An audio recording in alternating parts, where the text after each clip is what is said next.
My name is Bethan Davies. I'm the Information Advice Officer for Age Cymru Dyfed. We cover 3 counties now, so we've merged with Pembroke and Ceredigion, but I cover the Carmarthenshire side based in Llanelli. And a part of my role is advising on welfare benefits. So we get quite a lot of work regarding welfare benefits, as you can imagine.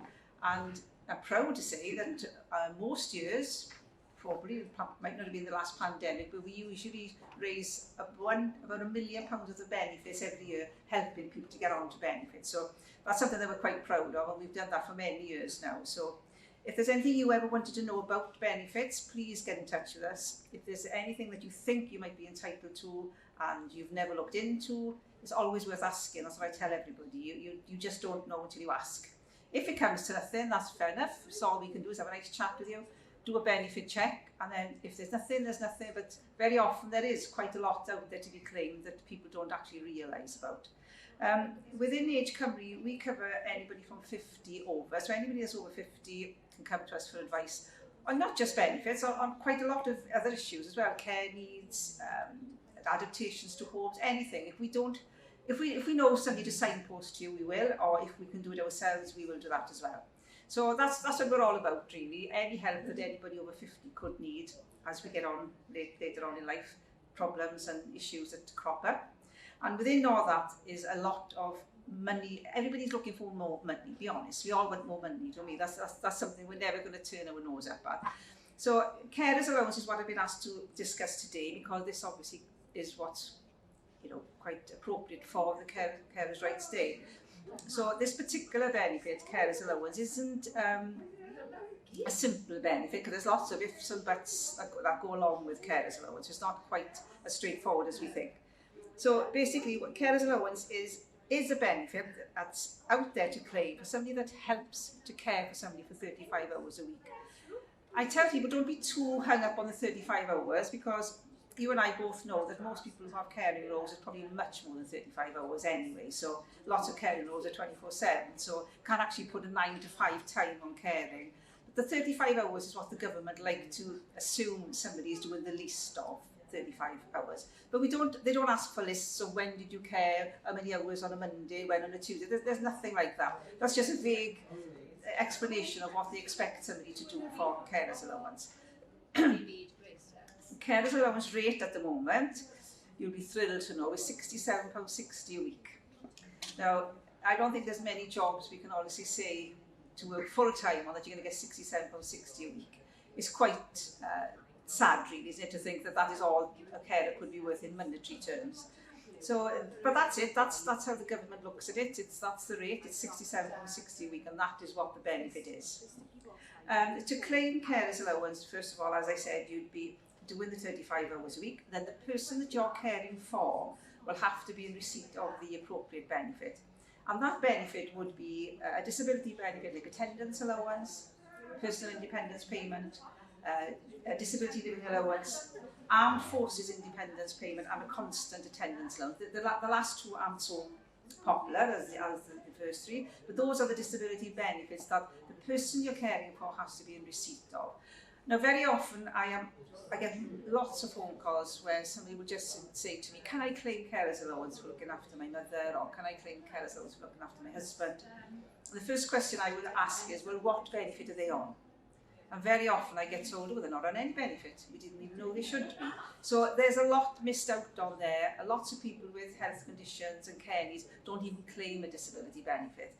So that's what we need to address first. So I've already met somebody here today who's in exactly that position, caring for somebody, and that person doesn't even get a benefit. So that's the first thing we need to look at, is to get the person with the care needs hopefully onto the appropriate benefit.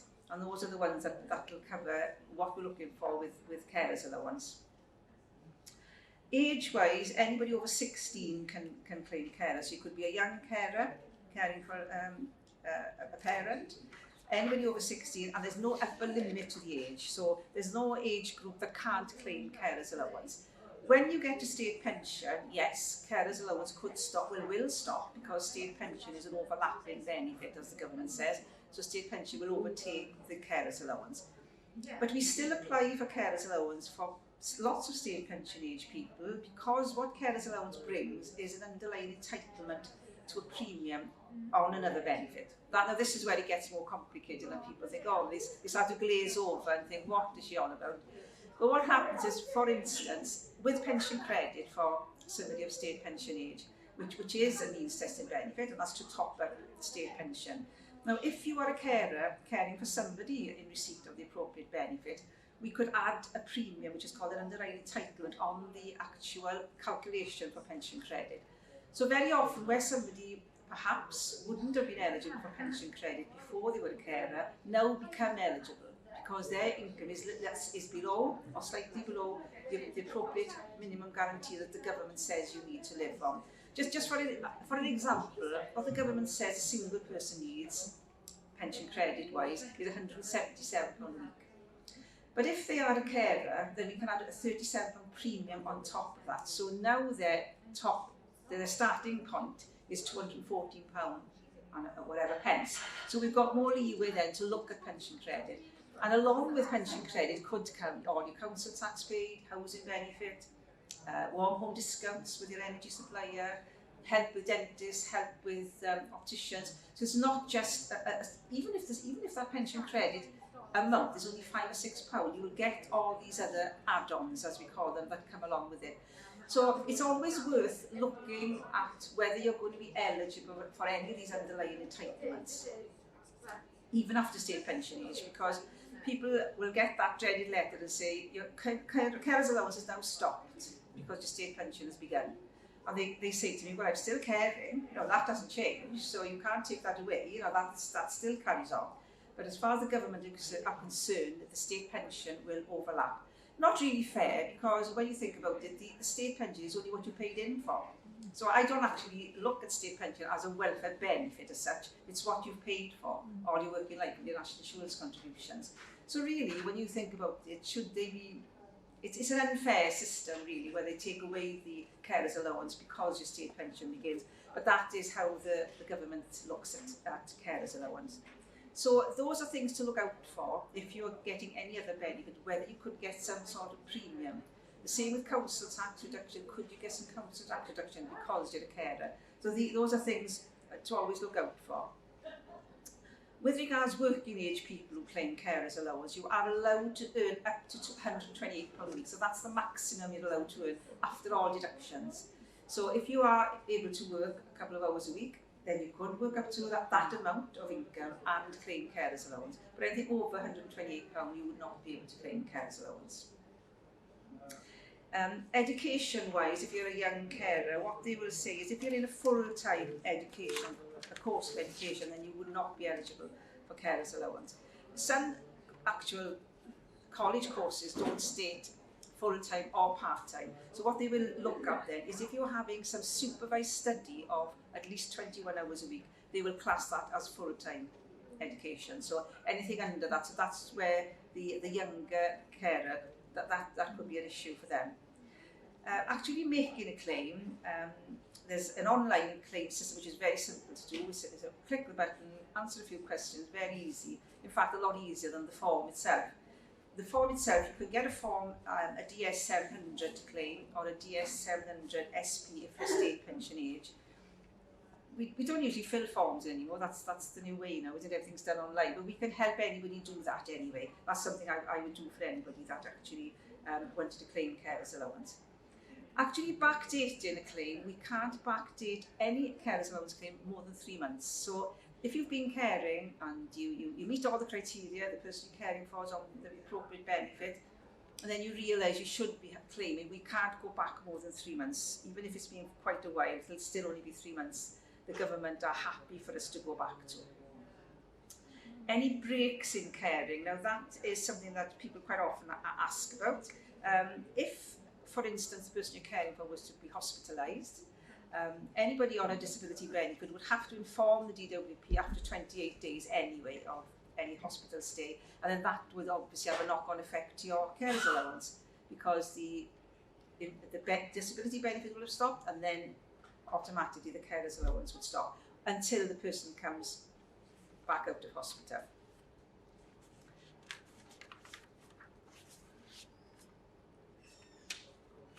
I think I do like to give a couple of examples here. So I've got 2 examples. I'm just trying to look for my other one with a lady called Olive. So we like Olive. She's a nice lady who is 68 years of age. Just to give you an example of how this would work now with pension credit. She's got a whole income of £180 a week. State pension is £130 a week, and her private pension is £50 a week. So that makes her whole income £180. Now, as I said earlier, the government says a single person needs £177.10.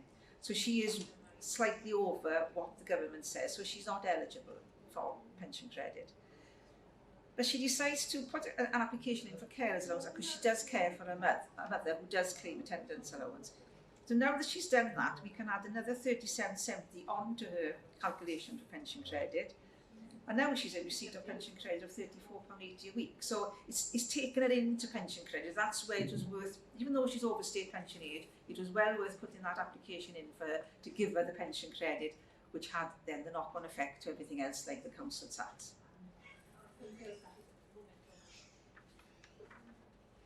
National insurance credits, anybody that claims carers allowance will automatically get their national insurance contribution paid. So if you could be a carer for many years and you feel you've missed out on your working years, which contributes towards your state pension, you will get credited your national insurance contribution there. And for other benefits like employment support allowance, any contribution-based benefit then would be, you'd have a credit on your NIs because you've been caring.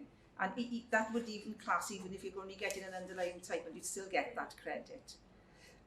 Now, as I mentioned, with council tax, especially if you have to leave your home and you have to move in with a parent and care for them, then that home that you've left could be disregarded with council tax reasons because you are actually living somewhere else and caring for somebody else. So with council tax, it's well worth ringing the local authority if you're ever in any doubt whether you should be claiming something or having a reduction because you're a carer. So really that's about, if there's any questions you want to ask me, I'll be happy to answer. There's not a lot I can tell you more than that, just bits dipping in and out of carers allowance. A lot to ask first before you put any claim in, because putting a claim in for carers allowance could have a knock-on effect to the person that you're caring for.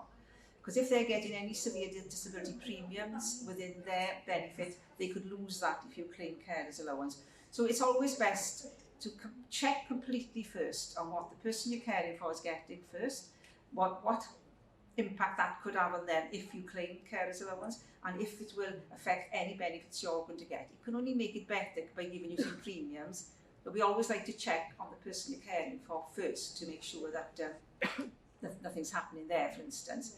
And I will say I do a lot of pension credit applications, and when we have couples who are both in receipt of disability benefits, both caring for each other, because that's more or less what older people do. They tend to prop each other up, as I say, so it's I do for you, you do for me, and that's how you get by. There are quite a lot of premiums we can add on there. We can really boost somebody's pension credit payments when we've got 2 carers premiums and 2 disability premiums because they're both on a disability benefit. So that's quite surprising for some people, because I've had massive payments made to couples, and they're so shocked they can't believe it's practically doubled their income because these premiums can add on, and they're not advertised. You don't see it on the news. They don't tell you in the newspaper really that often what is out there. But always look into it, because we're told by Age UK that there's billions of unclaimed benefits every year left that people do not tap into. So if you don't look into it, see if there's anything out there for you, you're not going to know. So if you ever got any query or even if you come to me and I go through a benefit check and it doesn't result in anything, you will have checked, and we can advise you on whether you could qualify for anything.